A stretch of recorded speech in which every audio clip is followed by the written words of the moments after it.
Masyado!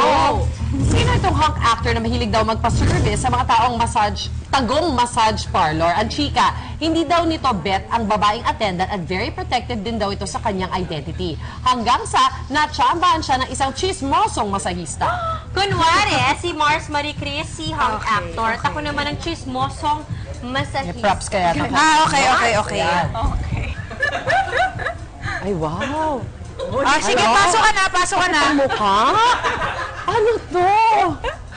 Ayan, ganyan. Okay po ba yung pressure, sir? Tama na yan. Hard po ba?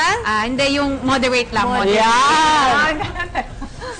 Ayan. Na-relax siya pero hindi siya nakahinga. Okay na po, mga sir. Tapos na po tayo, sir. Thank you po, sir. Okay na, thank you.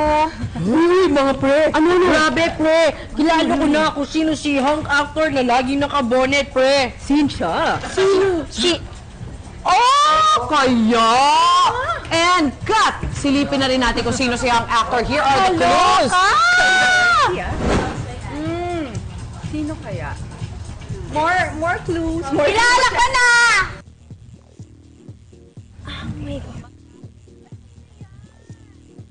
Sino yun? Hindi kilala ni ate.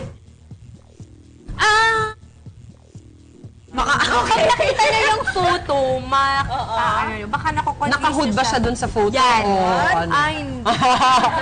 Oh! Baka gusto niya kasi yung pressure ng lalaki. Baka. Pero ba't kailangan pa niya tago kung wala naman siyang extra service, di ba? Baka baka mapag-isipan. Baka mapag-isipan. Kasi ba't dun siya pumupunta? Kasi usually babae sikat yung yun for extra service. Okay. Diba? Parang siguro pagka lalaki, yun agad yung nababrad na, extra Yes. service. Oo nga. Hello. Tama ka dyan. Home service ka na lang. Yun na nga eh. Ayan o, dito si Al, si Ed.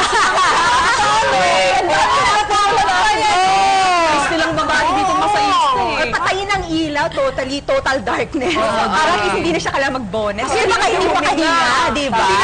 Matsugi. Akala nakatulog lang sa sarap. Masahe na pala. Oh my gosh.